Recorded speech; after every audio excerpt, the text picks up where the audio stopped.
Hey there, welcome to my channel. I'm here to help you relax tonight. I know many of you use this video to fall asleep.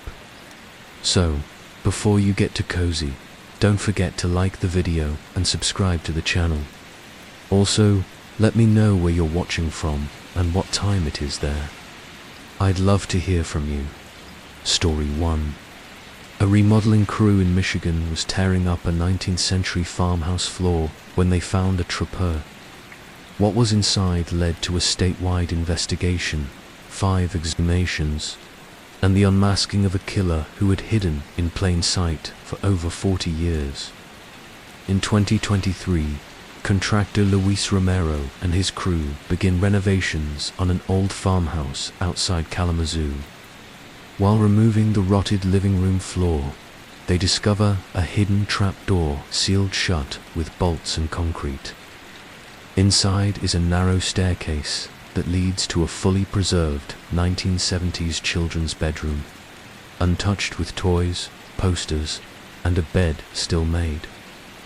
At first, the room seems like an eerie historical oddity until they find human teeth in a jewelry box on the dresser.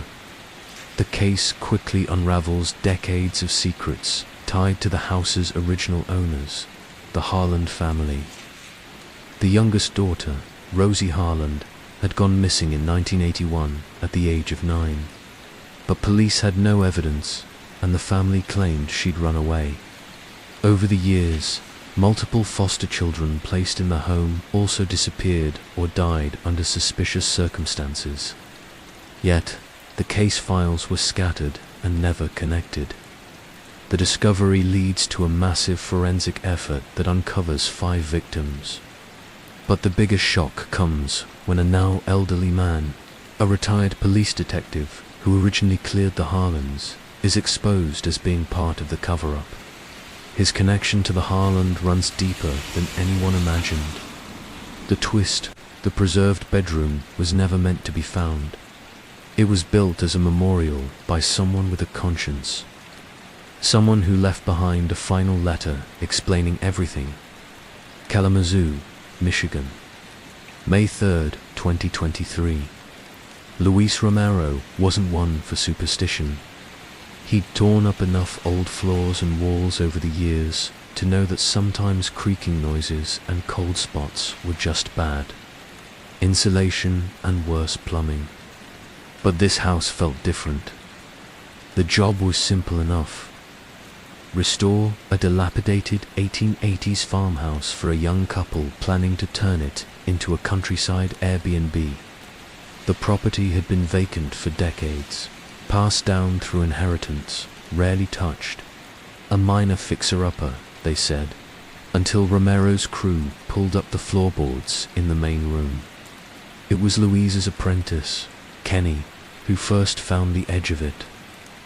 A steel-reinforced trapdoor completely sealed with old cement and rusted bolts. "Hey boss," Kenny called, tapping his crowbar against the edge. "You see this?"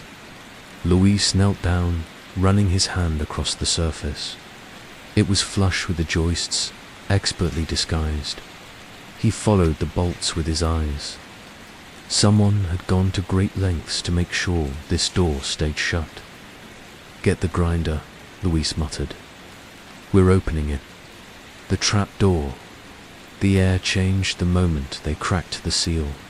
A musty, cold draft crept out from below. Kenny leaned in with a flashlight and frowned. "It's stairs," he said. "Leads down, but it's weird. Looks like finished walls."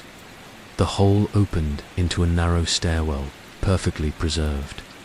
As they descended, it felt less like a basement and more like a capsule from another time. At the bottom was a small door with floral wallpaper peeling at the edges. Behind it, a room no larger than 10 by 10 feet. A pink bed with ruffled sheets sat perfectly made. A small dresser, toy chest, and bookshelf lined the walls. Movie posters from the 1970s, The Rescuers, Star Wars, Pete's Dragon, were pinned up like someone had just been there. Dust lay everywhere, but nothing had been disturbed. A dollhouse sat open on the floor. On the nightstand, a Mickey Mouse lamp flickered when Louise tried the switch. This doesn't make sense," Kenny whispered. Louise opened the closet. Inside were a row of tiny dresses, all neatly hung, and a shoebox. He opened it. Inside, nestled among yellowed hair ribbons and paper dolls, were 6 human teeth. The call the police were called immediately. Within hours, the farmhouse was roped off, and the county coroner arrived with 2 forensic techs. Detective Ellen Glass of the Kalamazoo Sheriff's Department took the lead.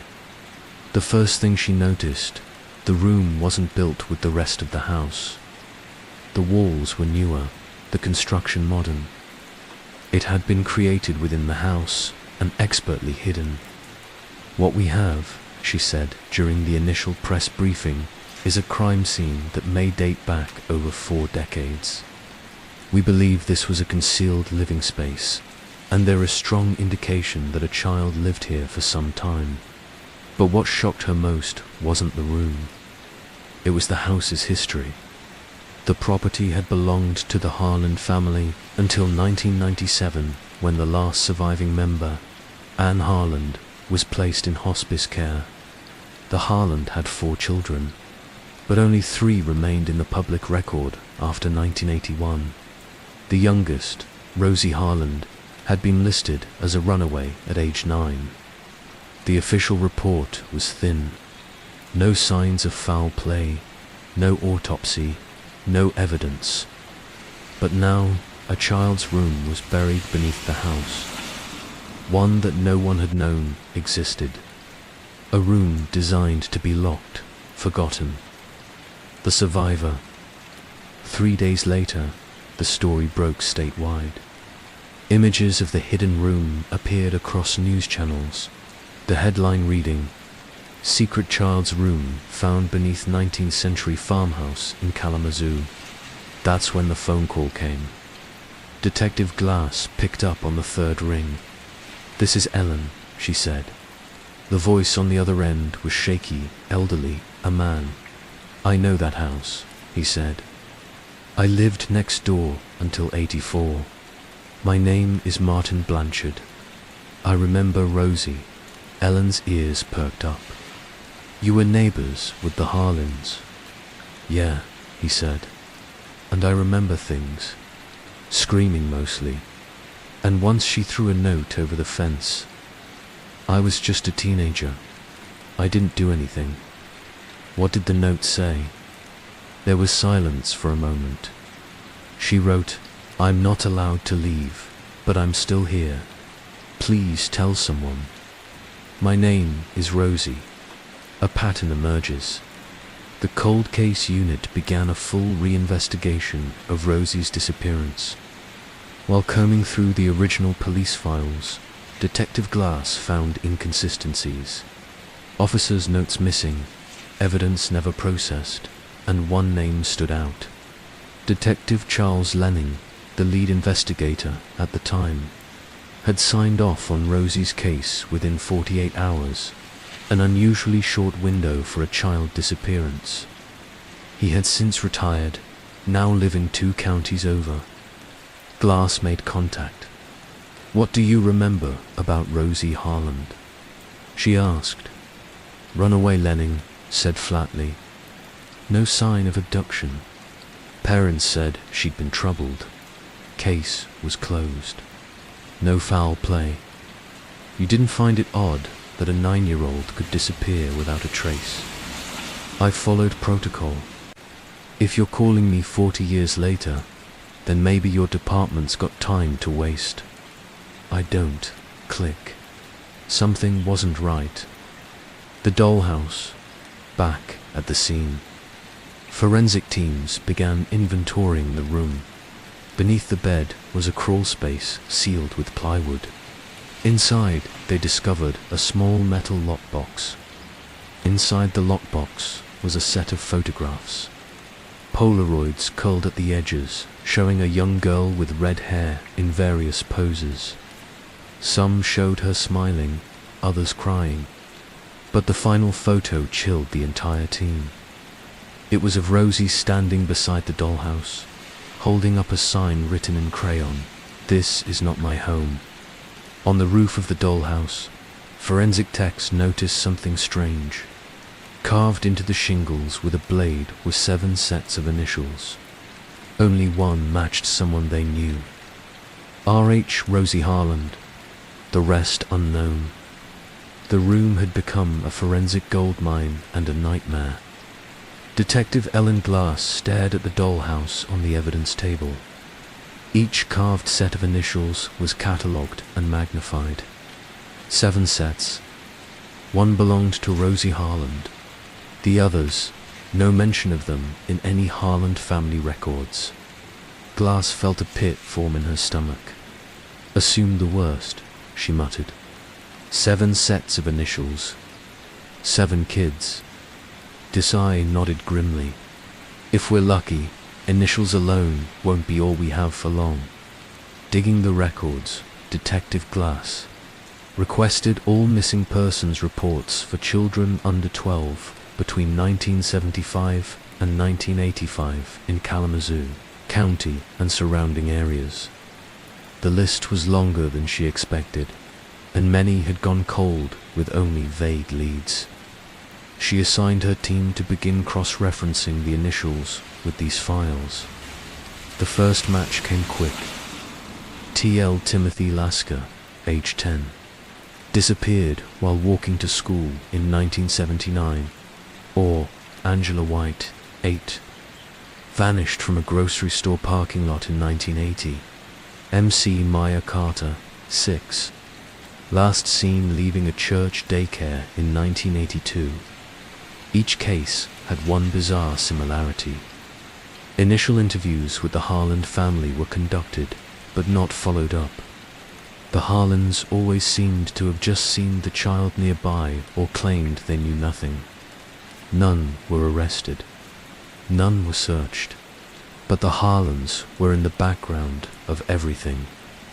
The family, the Harland family patriarch, Walter Harland, had died in 1992, the same year the house was first abandoned. He was a church deacon, local handyman, and often hosted Sunday dinners for neighbors. His wife, Anne Harland, had died in hospice just 3 years earlier. Photos from their home showed the couple with their children, Gregory, Sarah, Michael, and Rosie. Rosie had been the youngest by nearly 10 years. Interviews with surviving community members painted a curious portrait. The Harlands were respected, helpful, and devout. But those who knew them well or dared to question them spoke of secrets, strictness, and an unsettling devotion to privacy. They always locked their basement, one former neighbor said. Always, not just a latch. Heavy chains like they were hiding something alive. A pattern hidden in plain sight. Glass widened the search. She pulled property records for the Harland family's business dealings and discovered Walter had purchased 3 adjacent parcels of land in the early 1980s. 2 had been sold, but one remained untouched and wooded. 10 acres of thick Michigan forest. She obtained a warrant and headed out with cadaver dogs. On the 3rd day, they found the first shallow grave, then a second, then a third. Each grave contained the remains of a child. Dental records confirmed what Glass already feared. Timothy Lasker, Angela White, and Maya Carter had all been buried there. Their disappearances, once scattered and forgotten, were now fully connected, bound together by the Harland name, the 5th victim. Meanwhile, forensic techs made a discovery inside the secret room's toy chest. Hidden beneath a false bottom was a strip of 35mm film. After careful development, it revealed 8 still photographs. Each one showed a child sitting in the same chair in the same room. One girl, seated in the 4th photo, wore a shirt with Camp Elmwood, 1978, printed across it. Glass found the camp still operating and contacted their historical office. That girl was Emily Stanton, reported missing in 1978 during a family trip. Her case had gone cold, ruled as likely abduction by a stranger off the highway. No suspects, no leads until now. Emily's initials matched one on the dollhouse, E's. The body count was now 5. The whistleblower, then a miracle. Detective Glass received an anonymous envelope in her mailbox at the station. No return address. Inside was a letter and a photo, a Polaroid of the dollhouse taken clearly in the 1980s. Pinned to it was a note, handwritten in block letters. They never let her out. She begged. I couldn't stop it, but I made her a room so she could feel safe. There are more. Look under the floor. The truth is deeper than you know. Glass's hands trembled. There was a faint signature at the bottom. A visit to Gregory Harland. Gregory Harland, the eldest son, was now 63 and lived in a remote cabin 2 hours north of Detroit. Glass and 2 officers arrived unannounced. He answered the door with a tired expression, long grey hair pulled back, eyes dull. You're here about Rosie, he said quietly, almost like it was a relief. Glass raised an eyebrow. We're here about all of them. Gregory let out a long sigh and stepped aside. Then I guess it's time. Inside, his walls were covered in childlike drawings. Rosie's face appeared repeatedly, drawn over and over in various stages of life. A 9-year-old, a teenager, even a woman in her 20s. She never left that room, he said softly. She cried every night. She sang lullabibus to herself. I made her the dollhouse. I brought her food when they forgot. But I wasn't strong enough to stop it. Glass pressed, who kept her there. He stared out the window. All of them, but mostly Sarah. She said Rosie was too wild. Said she had to be tamed. One final clue. Gregory said something else before being taken into custody. She wasn't the last. There was another, a boy. He didn't live in the room. He died before they built it. The floor, the one Rosie slept on, that's where they put him. Detectives returned to the farmhouse and removed the planks beneath the bed. Ground-penetrating radar lit up almost instantly. They began to dig, and what they found would change the direction of the entire case. The ground beneath the bed had always felt wrong. Luis Romero had mentioned it early on. The floorboards under Rosie's bed were thicker than the rest, layered differently. Now, with Gregory Harland's confession and a confirmed body count rising, it was time to dig. The forensic excavation team began carefully removing soil. Within hours, they uncovered a wooden box. Not a coffin, but a carpenter's chest. Inside lay the skeletal remains of a young boy, no older than 7. There were no clothes, no toys, no name, only a small silver pendant clutched in his tiny hand. The letter D etched into it. Who was D? Detective Glass sent the pendant to be analyzed while forensics worked on estimating time of death. The chest itself dated back to the 1950s, older than Rosie, older than even the Harlan children. The boy was different from the other victims. His remains showed signs of malnutrition and prolonged physical abuse. Several bones had been broken and healed improperly, and there was evidence of blunt force trauma to the skull. Someone had not just hidden this child, they had erased him. And yet, Gregory Harland had known about him. Glass returned to the jail for another interview. Gregory's truth. Gregory sat with a numb expression, hands folded on the cold steel table. When Glass showed him a photo of the pendant, his lip quivered slightly. His name was David, he said quietly. He was our cousin, sort of. He came to live with us in 1971. I think I was 9. Rosie wasn't even born yet. Why was he there? Glass asked. Gregory paused. No one ever said. One day he was just in the attic. Mum said he was special and couldn't go to school. Dad said the state didn't need to know, so he lived with us. But he wasn't allowed to speak unless spoken to. He looked down at his hands. I think my parents were paid to keep him. A hush job, foster system loophole or something. But they never filed paperwork. He wasn't on any records. Sarah used to call him the ghost in the walls. What happened to him? Glass pressed. Gregory didn't look up. Sarah said he saw something he wasn't supposed to. Maybe something Dad did. One day she told me David ran away. But I knew. I heard the hammer. I heard him scream. State records and a missing name. Glass requested state foster care and orphanage records from the late 1960s to early 1970s. Several files were missing. One in particular stood out. A child identified only as infant DJ, placed into temporary care in 1966 after his parents died in a house here. No adoption paperwork, no foster family placement. The last entry listed a caseworker, Howard Ellison, now long deceased. DJ, the initials carved into the dollhouse roof. Glass sat back in her chair, realizing what it meant. The dollhouse wasn't just a memorial, it was a roll call. And David, the earliest victim, had been buried beneath it, while others were imprisoned inside it. The family web, it became clear. The Harlands had operated more like a cult than a family.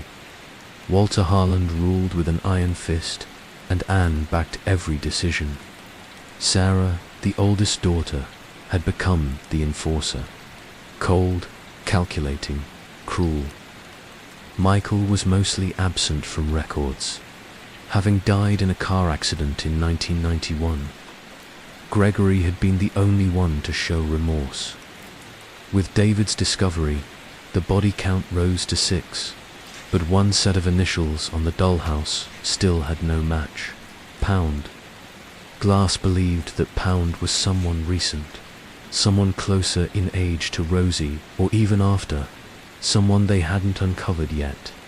She requested forensic scans of the entire house. The walls have secrets. While scanning the upstairs hallway, one tech noticed something odd behind a stretch of wall near what would have been the children's bedrooms. The wall constructed in 1985 renovations had hollow space, but no reason for it to exist. No crawl space, no plumbing. A demolition crew opened the wall carefully. What they found inside shocked everyone. A second, smaller hidden room. This one sealed from the inside, with rusted hinges and nails. No windows, no doors. Inside was a child's mattress, blankets, a rusted chamber pot. A makeshift vent punched through the ceiling into the attic, and carved into the wall over and over again were 3 letters. LB, LB, LB, LB. But no body, no bones, only a name. Scratched faintly under a painted section of wall. Lily, help me, please. A race against time. This changed everything. Glass knew now there might be a 7th victim who wasn't dead, or at least wasn't confirmed. If Lily was kept in that room, and if there were no remains, it meant she may have been released or escaped. The timeline was unclear, but the discovery forced the department to issue a statewide search for anyone matching. Female estimated age, 40 to 45, possibly named Lily B. or Lily Harland, lived in or around Kalamazoo between 1980 to 1990. No official birth records, foster systems, school rosters, even hospital admittances were cross-referenced. One name finally surfaced. Lily Beck, born 1981. was taken in as a ward of the state after being found wandering the woods near Aligan in 1992. No memory of her past. She had been placed in long-term care after being diagnosed with trauma-induced amnesia. She now lived in a group home in Traverse City. Glass left that night. Face to face, Lily Beck sat quietly in the garden of her residential facility, her eyes following a butterfly with childlike wonder. Detective Glass approached slowly, unsure of how much Lily understood. The staff had warned her. Lily had limited verbal ability, though her mind was sharp in unexpected ways. "Lily," Glass said gently, showing her a photo of the dollhouse. "Do you remember this?" Lily's eyes locked onto it. She reached out and gently tapped the tiny roof right where her initials had been carved. She began to humbly, a tune faint and broken. Glass froze. It was the same lullaby Rosie had been recorded singing on one of the tapes. Lily looked up at her and for the first time spoke a full sentence. "Rosie was my sister."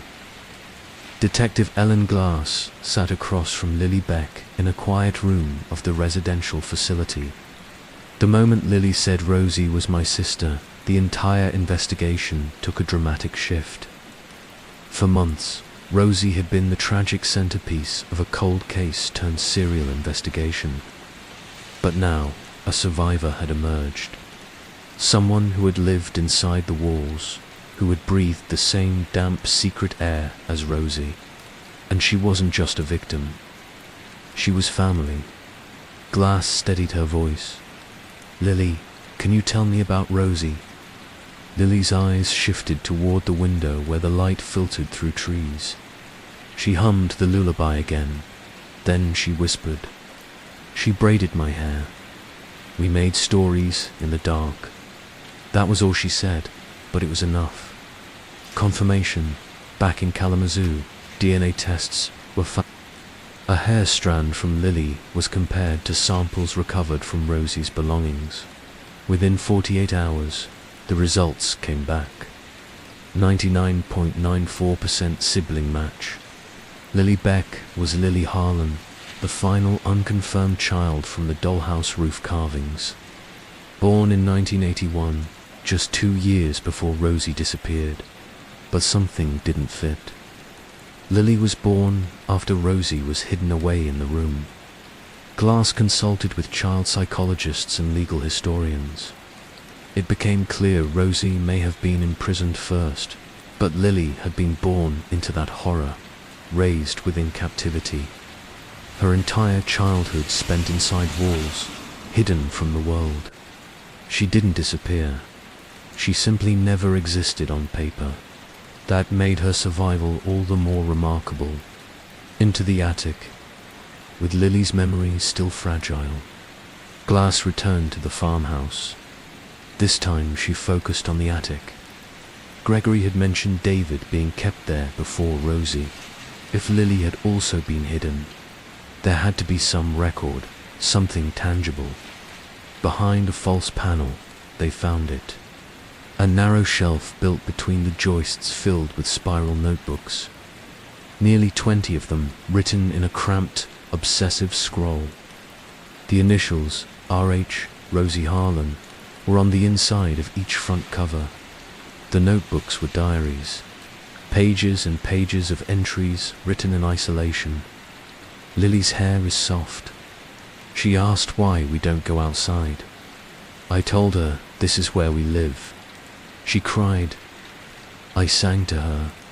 Sarah says I'm too loud. I think she hurt Lily. I saw bruises. I'll hide her when I can. We heard a dog barking. I pressed Lily's hand to the vent so she'd feel it. I told her the world is real. She didn't believe me. The entries ended abruptly in 1991. Glass could hardly breathe as she flipped through them. They didn't just confirm the abuse. They confirmed intent, calculation, generational cruelty. Rosie had been mothering Lily while they were both prisoners. The cover-up. Everything about the case now pointed to Sarah Harlan, the enforcer, the controller, the surviving daughter who had somehow evaded the spotlight during the family's disintegration. She'd moved out of Michigan in the late 90s and changed her last name. It took 2 days to find her. She was living in Arizona under the name Sarah Lenning, married to the very same retired officer, Charles Lenning, who had dismissed Rosie's case in 1981. The connection finally came full circle. Sarah had married the cop who buried the case. The arrest Glass coordinated with Arizona authorities for a surprise visit. At 6:15 a.m., officers arrived at a small adobe house outside of Flagstaff. Sarah answered the door with blurry eyes, clutching a robe. Glass stepped forward, badge out. "Sarah Harlan," she said, "you're under arrest for the kidnapping, unlawful imprisonment, and murder of multiple children in Kalamazoo County, Michigan." Sarah didn't protest. She smiled. "I was wondering when you'd come." The interrogation. In the interview room, Sarah remained disturbingly calm.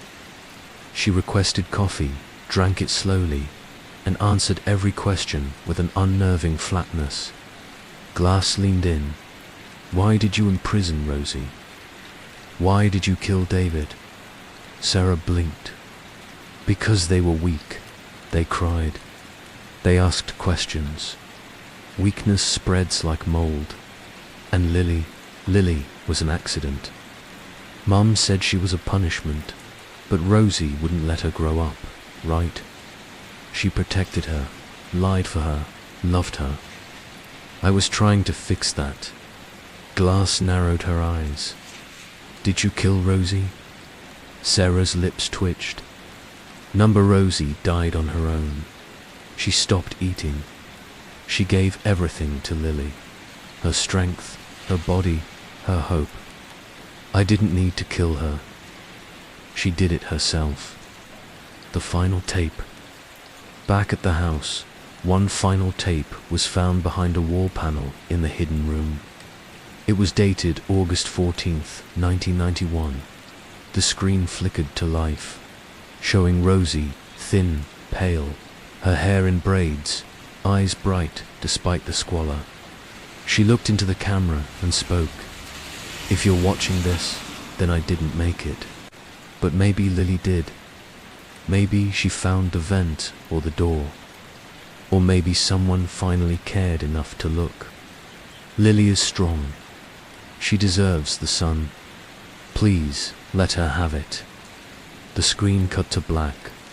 Closure, and not Rosie's body was never recovered. Despite excavation, sonar, and even drone-based ground scans of the entire Harland property and nearby woods, no remains were ever found. Gregory insisted she died quietly in her bed. She held Lily's hand. He said, "I buried her beneath the trees. I just don't remember where. I was too broken." A memorial was erected on the property. 7 stones in a circle, one for each victim. One stone remained blank, carved only with the initials RH. Lily attended the ceremony. She held a sunflower in one hand and one of Rosie's notebooks in the other. She didn't speak, but when the wind rustled the trees, she smiled. The Harland farmhouse was scheduled for demolition. Too many bodies, too many memories, too much darkness soaked into its foundations. After multiple exhumations, arrests, and media storms, the county deemed it unsalvageable. But before the wrecking crews moved in, Detective Ellen Glass received one final request from Lily Beck. She wanted to go back, not alone and not for long. Just long enough to stand in the place she once thought was the entire world. Glass arranged for a quiet, supervised visit. No cameras, no press, only Lily, 2 caseworkers, and Glass herself. Returning to the room, the door to the hidden room had been removed and stored as evidence. Now the gaping square in the living room floor stood exposed. A narrow wooden stairwell descended into still air, heavy with mildew and memory. Lily stood at the top of the steps, trembling. Glass offered her a hand. "You don't have to go down." But Lily did. She descended one step at a time, her knuckles white against the handrail. When she reached the room, she stopped in the doorway. Her eyes scanned the place she had once lived. The pink walls now stripped of wallpaper, the bed frame rusted, the air heavy with rot. She walked slowly to the corner near the bookshelf and knelt. With a shaking finger, she traced a faint line on the wall. L plus R equals sunlight. It read. Lily closed her eyes. She remembered the secrets of the floor before demolition. Ellen requested one final ground scan beneath the secret room's foundation. She had a hunch. Ross's body hadn't been found above or in the woods. But what if Gregory, scared of discovery, buried her beneath the place she loved most? A place she believed Lily might one day escape from. This time they scanned deeper, past the false base and below the concrete piers. The radar beat, 6 feet below the northwest corner of the hidden room. There was a cavity. The crew excavated carefully and within 2 hours unearthed a small wooden box wrapped in plastic. Inside were fabric remnants, a gold necklace, and skeletal remains. Dental records matched against Ross's childhood dental visits from 1977 confirmed the truth. Rosie Harland had been found. The news breaks again. The media swarmed once more. Final victim of the Harland family discovered beneath secret room blared across national headlines.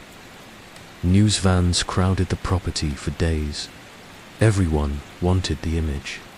The angel of the floor, the girl who had sacrificed her life to shield her sister. Ross's photo, red hair, gap-toothed smile, became iconic. People demanded justice, memorials, documentaries. Glass ignored them all. She wasn't interested in selling a story. She was interested in finishing it. The final charges with Rosie's remains recovered. The prosecution had its final nail. Combined with diaries, photos, forensic evidence, and Lily's testimony, even limited, the case against Sarah Harland became airtight. She was charged with 5 counts of first-degree murder, 2 counts of kidnapping and unlawful imprisonment, conspiracy to cover up child abuse and deaths, accessory to murder in the deaths of David, Maya, and Rosie Charles Lenning, her husband and former officer, was charged with conspiracy, obstruction of justice, and tampering with evidence. He pleaded not guilty, but after just 2 weeks in county jail, he was found dead by suicide in his cell. His final note read, "I told myself I didn't know, but I knew." Rosie's room reconstructed. In the months following the trial, a group of trauma therapists, survivors, and child advocacy workers launched a project in Ross's honor. They called it the Hidden Room Project, a touring installation designed to replicate the room Rosie lived in based on crime scene photos and diary entries, but with one key difference. Visitors exit through a door Rosie never had, one marked with sunlight. The exhibit served 2 purposes: education highlighting the dangers of isolation, the flaws in the child welfare system, and the importance of investigating missing children thoroughly. Memorial honoring Rosie, David, and the others who didn't survive. Lily was present at the ribbon cutting in Kalamazoo. She stood silently as a choir of children sang Ross's favorite song, "You Are My Sunshine." She cried, and for the first time, she didn't hide it. The house falls on a cold, overcast morning. Bulldozers arrived at the Harland property. Lily didn't attend, but she asked Glass to bring her a piece of the door. Just a sliver. A reminder that she had lived and escaped and survived. As the first wall crumbled, a burst of dust shot upward like a spirit breaking free. The last thing to fall was the secret room's foundation, and with it, the final remnant of what had once been Rosie's prison and Lily's cradle. A new life. Lily Beck began therapy in earnest after that. With professional help, her memories slowly returned, fragment by fragment. She remembered a birthday. She remembered Rosie teaching her to read with picture books. She remembered pretending the ceiling vent was a window to the stars. But most of all, she remembered feeling loved, not by her parents, not by Sarah, but by Rosie, fiercely, unconditionally. She began writing, first with assistance, then on her own. Her memoir, Rosie's Light, would go on to become a bestseller. She ended it with the same words Rosie spoke on the final tape. Maybe someone finally cared enough to look. Just when Detective Ellen Glass thought the case had reached its conclusion, a call came from the evidence archives. A box, misfiled, mislabeled, and nearly discarded, had been found in the basement of the county sheriff's office. It had been retrieved during the original Harland property search, but had never been properly catalogued. Inside were 8 cassette tapes, each labeled with only a date. The earliest, February 2nd, 1983. The latest, July 9th, 1991. Glass ordered a secure playback setup in the forensic media room. The contents, she suspected, might be grim, but they could also be vital. What they revealed changed everything again. Tape 1, Instructions. The first tape was purely audio. A man's voice, low, firm, eerily calm, spoke into the recorder. This will serve as proof of instruction. The girl will remain downstairs until she learns. You are not to engage unless necessary. Sarah, this is your duty. You are the strong one. Glass froze. The voice belonged to Walter Harlan, the family patriarch. Rosie must be broken of her will. She speaks too much. She asks too much. If she is to be of use, she must obey. There was no remorse, no conflict, just cold doctrine. It was clear now. Ross's imprisonment wasn't a spontaneous act of abuse.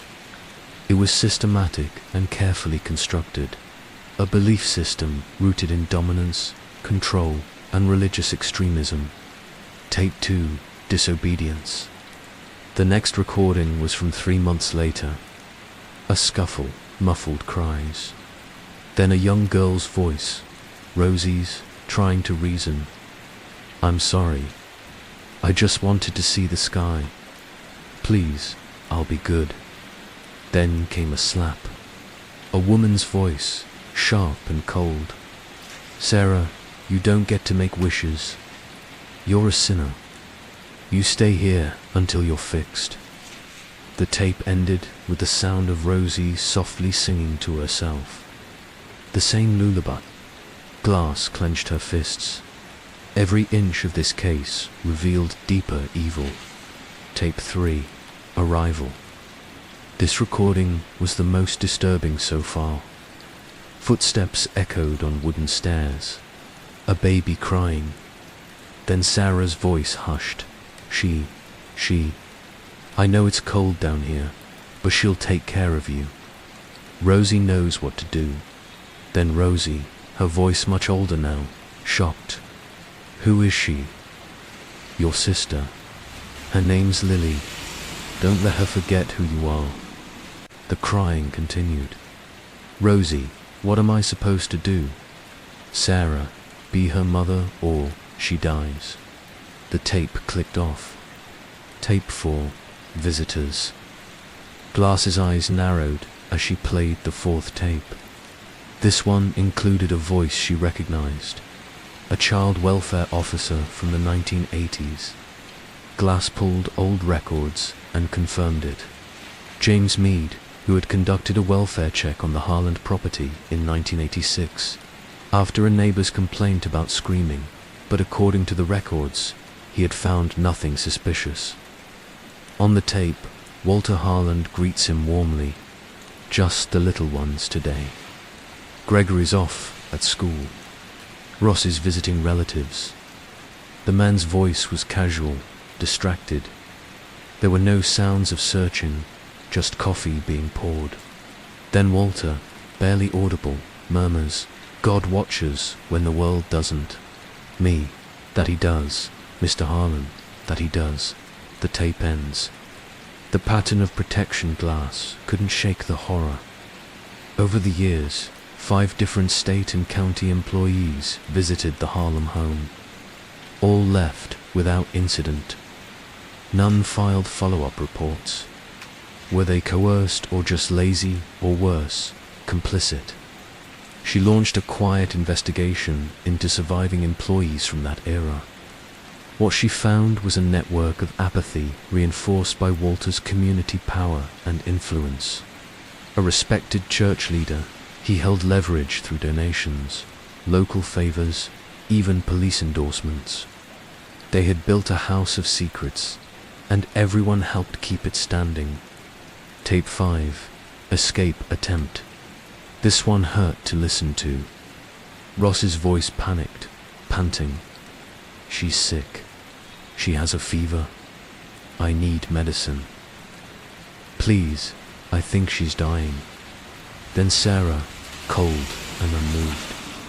"You'll figure it out." A pause, a thud. Then Rosie screams, "I'll get out. I'll tell them. I swear to God I will." Then silence. The tape ends. Glass could almost hear the iron door slamming shut. Tape 6, The Confession. July 1991. Rosie sounds weak. Her voice is faint. Her words slow. "I don't have long. I've stopped eating. I gave Lily my soup. I couldn't keep it down anyway." She coughs. "If someone ever finds this, please don't let her grow up in here. I tried.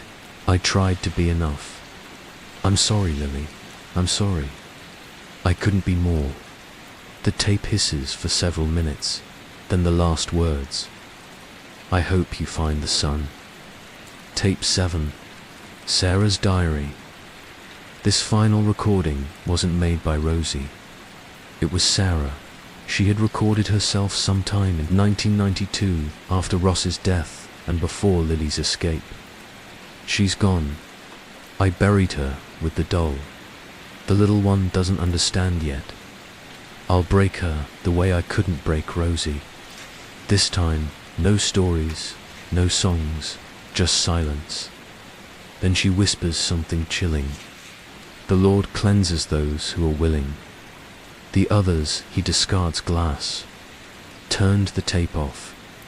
There was no remorse, no regret, only ideology. Faith twisted into a weapon, the missing 8th tape. Only 7 tapes had been reviewed, but the box was labeled 8 tapes. Glass searched the evidence locker records and found a discrepancy. The 8th tape had been logged and then removed. Signed out by a former deputy in 2005, he'd never returned it. The deputy's name, Stephen Marks. He died in 2011, but his personal belongings, boxed and stored in county archives, had never been thoroughly catalogued. Glass requested access, a glimmer of hope. Among the old boxes of uniforms and photos, she found a plastic VHS case. Inside was the final tape, unlabeled, unmarked. Glass popped it into the player. The screen flickered to life.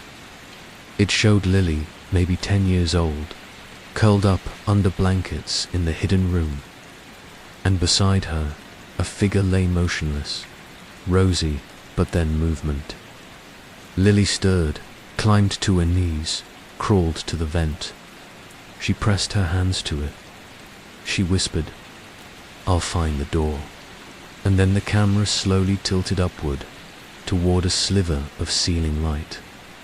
Rosie had filmed it, her final gift, proof of Lily's will to survive. Ellen Glass had solved murders before. She had tracked serial killers, exposed cover-ups, cracked cold cases left in moldy cardboard boxes for decades. But this was different. Ross's story wasn't just about one broken family or one hidden room. It was about how many people looked away. As the investigation deepened, the fallout widened. Ellen realized the Harland family had succeeded not because they were cunning, but because the system let them. And now she intended to dismantle that system piece by piece. The staff, who knew over 40 interviews, were conducted with former Michigan Child Protective Service workers, local officers, and school officials from the 1980s and early 90s. At least 6 admitted to either, filing incomplete reports, ignoring warning signs, trusting Walter Harlan's good standing in the church and community one. Marjorie Neely, now in her late 70s, broke down during questioning. "I remember seeing bruises on the oldest girl, Sarah. I thought maybe it was just a strict household. I should have asked more. I should have fought harder." Ellen stared her down. "But you didn't." Marjorie wept. "Number, I didn't. And now those children are bones in the dirt." The foster system loophole. State investigators found glaring gaps in the foster care pipeline that allowed Walter and Ann Harland to house children like David, DJ, the earliest known victim, without proper documentation. Old records showed that in 1971, a fire destroyed a state archive warehouse. Dozens of adoption and foster files were lost. Several children were then placed informally with families by overwhelmed caseworkers. Walter Harland had personally signed for DJ, but no follow-ups were ever made. No school records, no medical history, not a single welfare check after 1973. It was as if David had vanished the moment he entered the house. The Financial Trail Glass requested all available tax and donation records connected to the Harlands Church.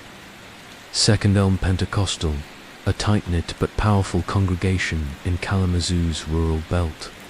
The church had shut down in 2002 after a fraud scandal, but its old records were archived. That's when she found it.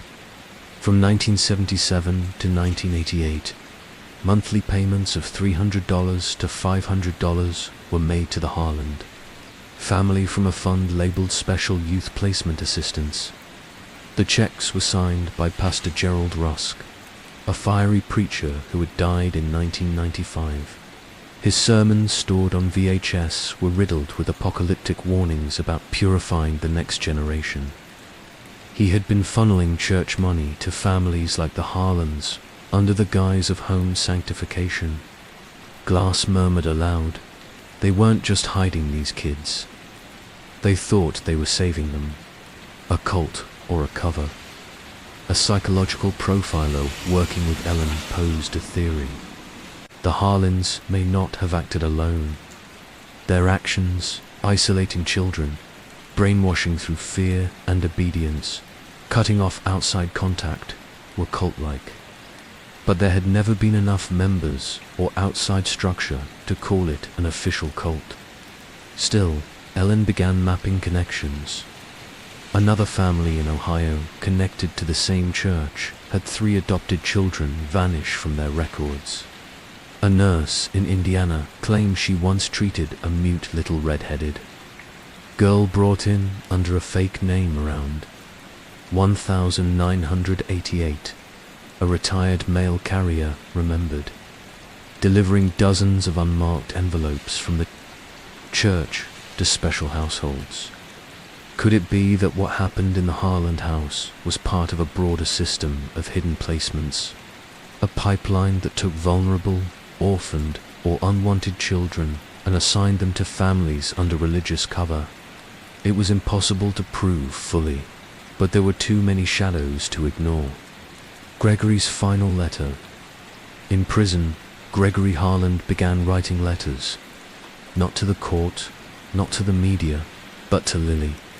With her permission, Ellen read one aloud to her during a supervised session.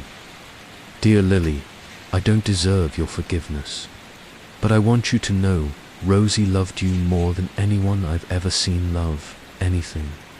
She gave up everything to protect you. I tried to help. I didn't do enough, but she never gave up. You are the proof that she won. If the world ever tells you you're broken, tell it this. A girl raised in darkness still found the light. You are the light, Lily. I'm so sorry, Greg." Lily didn't cry. She simply asked Ellen, "Can I write back?" It was the first time she'd initiated anything on her own. Public reckoning. By mid-2024, the case was national news again. A wave of lawsuits followed. Former social workers were subpoenaed. The state of Michigan faced a class action lawsuit from victims of foster care abuse. The church's former trustees were investigated for financial conspiracy. Survivors from other placement families came forward, many of them bearing similar stories of hidden rooms, isolation, and spiritual abuse. One woman, now 52, stood before a press podium and said, "I thought I was the only one. But Ross's story showed me I wasn't crazy. I was just hidden." The Sunlight Foundation, Lily, now in therapy full-time and working with a ghostwriter, launched the Sunlight Foundation, a non-profit dedicated to investigating failed placements, forgotten foster children, and unregulated home adoptions. Its motto, "No child left unnamed." The foundation quickly uncovered 3 more children missing from state records between 1970 and 1990, all from Michigan, all with ties to closed churches. One girl, Angela M., was found alive in 2025, living under a false name in northern Wisconsin. She remembered Rosie. "She gave me her last cookie," Angela whispered in a recorded interview. "She said I'd get out." I didn't believe her. Angela escaped in 1985 by crawling through a coal chute during a thunderstorm. Her story was buried for decades. Now she too would be heard. Echoes, the Harland farmhouse was gone, but a 3D model built for evidence was displayed at the Michigan Museum of Justice. Visitors could walk through the virtual recreation of Rosie's room, the attic, and even the tunnel Lily used to escape. At the end of the exhibit, guests stood before a wall of names. David, DJ Maya Carter, Timothy Lasker, Angela White, Emily Stanton, Rosie Harland, and now Angela M., one plaque read. They were hidden but not forgotten, and next to it, a small note in Rosie's handwriting, preserved from her diary. "If you find this, tell them I was real." Despite the mounting evidence, growing media frenzy, and national outrage, one part of the Harland story remained elusive. What happened in the final weeks before Rosie died? The diaries ended abruptly. The tapes grew fewer, and Ross's remains, while found, gave little forensic insight beyond severe malnutrition and bone deterioration. So much of her life had been documented in whispers, faint singing, scribbled lines, memories sealed behind drywall. But the last days were shadows, until a janitor from the courthouse made a discovery. The black box in a dusty supply closet beneath the Kalamazoo County Archives building. Behind a false wall panel, a maintenance worker named Ron Holloway found a locked briefcase. It had no label, no key. He almost threw it away until he shook it and heard something rattle inside. The sheriff's department took possession and cracked it open. Inside was a digital hi-8 camcorder. Along with it, one final tape labeled 1991 RH Do Not Destroy. Ross's final film. The video was grainy and the battery almost dead. But when Glass viewed it in a sealed room with no reporters, no agents, no noise, the entire course of the investigation changed. Rosie had recorded herself, not secretly, not hurriedly, but deliberately. She sat on the bed, the same bed where her bones would later be found. She was thinner than before. Her hair hung limp over her shoulders. Her lips were cracked, but her eyes still defiant, still alive. If you're watching this, I guess you found me, or what's left of me, she coughed. This is my truth. No lies, no whispers, just me. The confession. Rosie spoke slowly, clearly. She began by naming every child she remembered. One by one, David, Maya, Timothy, Angela, Emily, Lily. She told their stories as best she could. How each came into the house, what they were like, and how they suffered. Then she spoke about Sarah. Sarah said we were sinners, that God wanted us broken. She said pain was how we paid for being born. I tried to protect them. I really did. But I wasn't strong enough, except for Lily. She smiled weakly. She still believes in stars. The turning point. Then Rosie said something Glass hadn't expected. I lied to Sarah. She thought I was dying faster than I was. So I faked the shaking, the coughing. I made my voice. I wanted her to stop watching so closely, and it worked. Sarah stopped feeding Rosie, thought she was near death, shifted her attention. Rosie used that time to coach Lily. I told her how to find the tunnel behind the dresser. I told her to listen for wind. I told her not to cry, no matter what. And then I told her something I never said out loud before. She looked into the camera. I loved her. The last goodbye. The tape ended with Rosie placing the camera on the floor and walking slowly to the wall. There, she wrote a final message in chalk. Tell the truth. Don't look away. Not this time. Then she lay down. Not in defeat. In peace. The hidden file. Also inside the briefcase was a USB drive. It contained scanned documents. Files Glass recognized immediately as internal police memos from 1983. One in particular made her go cold. 2. Deputy Charles Lenning from Sergeant Howard Ellison. You are to drop the Harland follow-up. They've got eyes on the board. And the Reverend says it's a sacred matter. Burn the notes. This stays buried. So it had been systemic. The silencing wasn't lazy. It was intentional. Lily's voice. When Lily was shown the final tape, she didn't cry.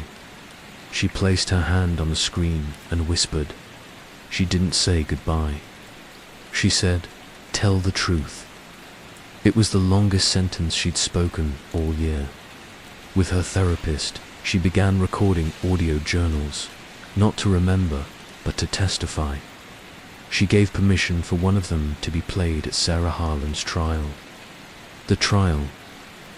In the summer of 2025, Sarah Harland stood before the court, pale, gaunt, her white hair pinned up like a shell of her former self. The trial lasted for weeks. Dozens of witnesses testified. The tapes were played. The dollhouse was presented.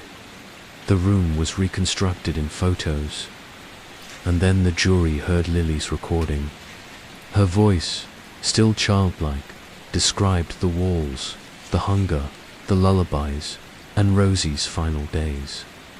When the recording ended, silence filled the courtroom. Even the bailiff cried. The verdict on September 2nd, 2025, the jury returned, guilty on all counts.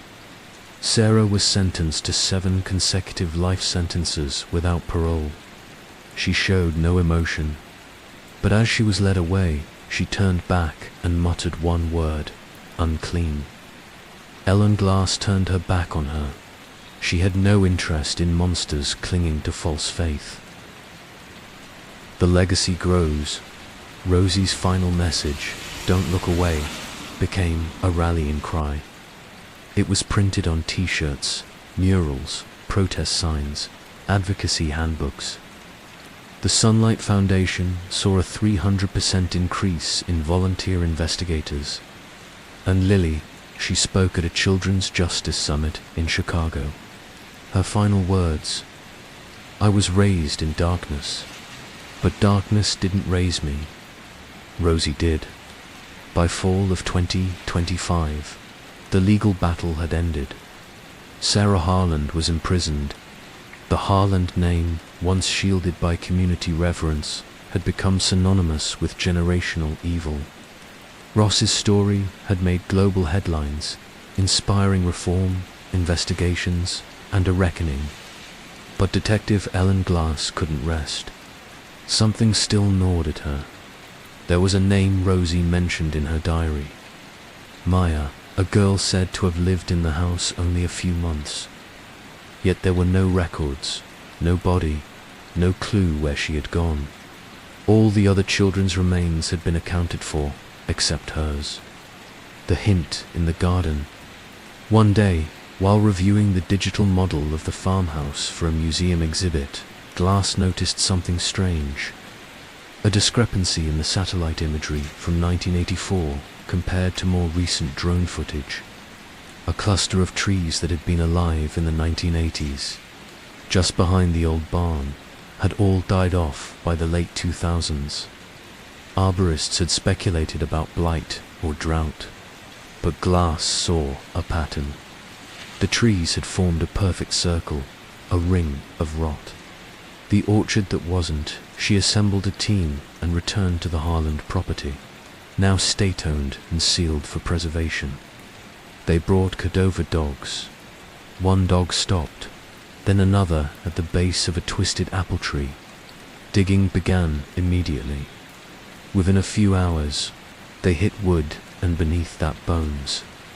Maya had been buried standing upright, wrapped in a floral bedsheet, arms folded over her chest. Her skull was cracked. The most chilling detail, she was holding something in her hands. A photo of Sarah as a teenager with the words, "You promised," scribbled in red crayon on the back. The forgotten girl, Maya Carter, had been removed from her mother's custody in 1982 following reports of abuse. She'd been placed in emergency housing, paperwork incomplete, and then lost. Her birther died by overdose in 1984. There was no one left to look for her. Rosie had written about her once. Maya smiled even when it hurt. She said Sarah was her angel. I told her angels don't lock doors. And now Maya was found 43 years too late. Her body was exhumed with care and buried next to Rosie in a new memorial garden behind the museum. Visitors left paper sunflowers at her headstone. The anonymous envelope. Weeks later, Glass received an envelope. No return address. Inside was a photograph. A group of children sitting on a worn wooden floor. At the center was Rosie holding a younger Lily. Maya stood behind them. David crouched at the side. The photo was decades old. On the back, a handwritten message. There were more. Glass's heart pounded. She called in every archivist, digital forensic analyst, and photographic expert she knew. Together, they enhanced the photo.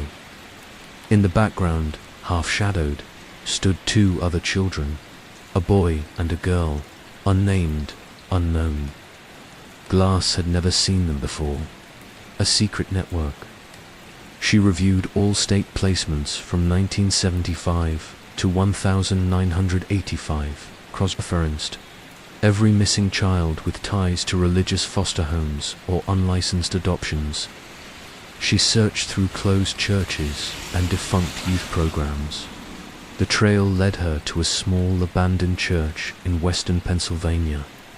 There, in the rubble of a collapsed prayer hall, she found something horrifying. A wooden chest identical to the one David had been buried in. Inside a child's dress, a lock of red hair, and a photograph, Rosie again. But this time, she was not in the Harland house. This wasn't a single house of horrors. It was a network. The reopened files by winter of 2025.